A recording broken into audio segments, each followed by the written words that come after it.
Well, that didn't take long. CNN Plus closing up shop just weeks after its launch late last month. It'll shutter on April 30th. Now, we've been talking about what a disaster this has been for weeks here. And today, the brand new parent company, Discovery Warner Brothers, decided to end the pain. Now, while I predicted that CNN Plus would be going the way of the Betamax and the Microsoft Zune, at this point, I'm not going to stomp on the grave. A lot of people left good jobs to go work there, and hundreds now may lose their jobs. CNN CEO-to-be Chris Licht had to start work early. Officially, he wasn't supposed to start until May 2nd. He reportedly told staffers today that CNN Plus didn't fit in with its newly minted parent company's streaming plans, but that it was an incredibly successful launch. Now, I'm sure that it's true it didn't fit in, but it's not just that. Let's have some straight talk about this. This was never going to work. The network poured around $300 million into the service, including a mega marketing budget. CNN reportedly planned on investing another $750 million into the service over the next few years. This despite reports that Warner Brothers Discovery executives were annoyed that the former Warner Media CEO, Jason Kilar, moved forward with the CNN Plus launch just weeks before Discovery was set to take over CNN. And just over 2 weeks ago, Kilar immediately was trying to get people to believe they were just killing it. So it's ahead of my expectations in terms of where the subscribers are, the engagement are, the receptiveness that we're getting in terms of people's response to the journalism of CNN Plus. I couldn't be more proud of that team. And it's not an exaggeration, Deidre, to say that that is the future of CNN. Not an exaggeration at all. CNN also screwed up when pricing CNN Plus. They're charging $5.99 a month. That's $1 more than Discovery Plus charges for a service that offered very little for even the remaining fans of CNN's cable product. But they sure did know how to spend. They opted to bring in high-priced media figures like former anchor Chris Wallace, former NPR host Audie Cornish, ESPN vets Carrie Champion and Jamel Hill, and CNN executives had reportedly expected to bring in about 2 million paid subscribers in CNN Plus's first year and expanding to 15 to 18 million paying viewers and breaking even after 4 years. Now, that turned out to be a completely ridiculous prediction. Was it groupthink? What made them believe that the brand was that popular? That massive early budget north of $250 million didn't translate into anything resembling success when CNN Plus launched late last month. According to app analytics firm Sensor Tower, which tracks how different apps perform across a variety of marketplaces, CNN Plus added about 18,000 installs on the day of launch. By comparison, short-form video platform Quibi, which existed only for about 8 months in 2020, had 300,000 app installs on its first day. Earlier this week, Axios reported that Warner Brothers Discovery suspended all external advertising spending for CNN Plus and laid off CNN's longtime CFO. And last week, the company reportedly began prepping for massive cuts, foreshadowing CNN Plus's fate. This will be remembered as one of the great failures in media, and maybe one of the biggest in the modern day news media. So what happened? Were the execs living in a sort of coastal elite bubble? Did they think the CNN name was far more impactful than it actually is?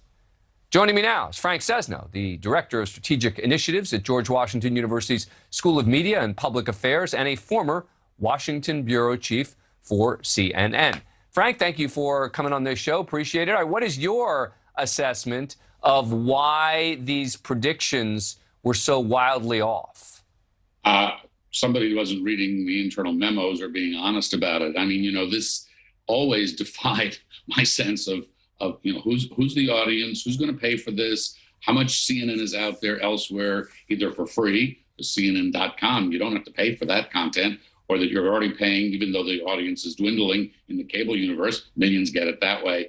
So it just seemed to be a colossal miscalculation, a colossal, gigantic case of hubris, thinking that this was going to be the next revolution in news. Look, CNN led the next revolution in news way back when Ted Turner flipped the switch in 1980.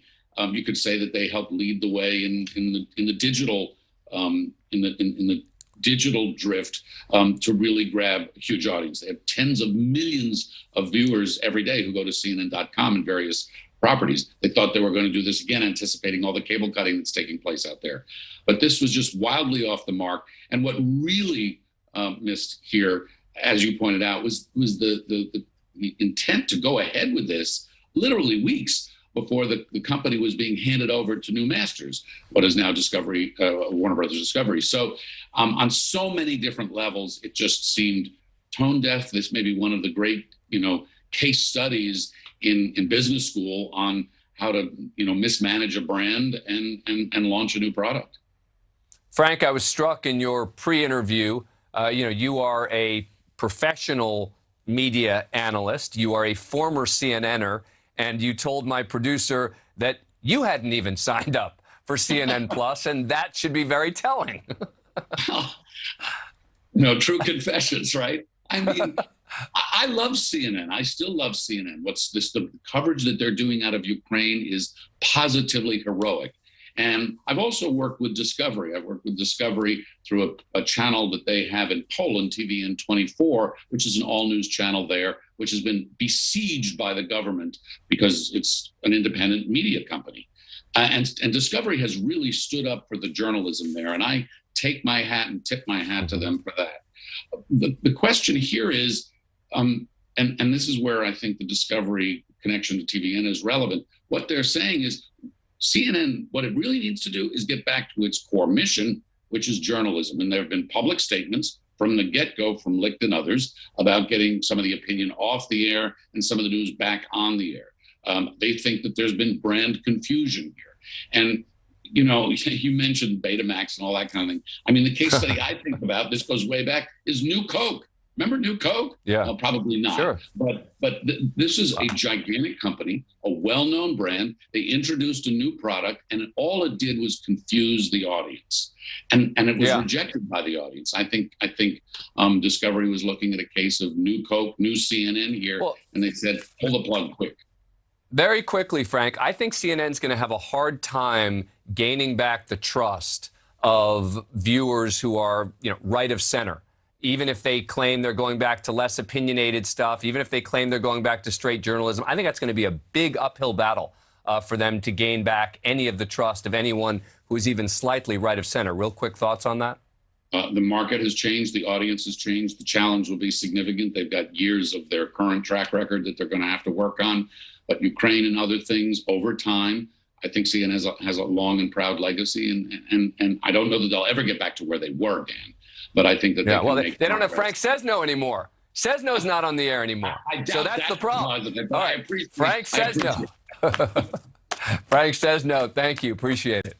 Thank you for watching. Click the red subscribe button below so you can get more of NewsNation's fact-driven, unbiased coverage.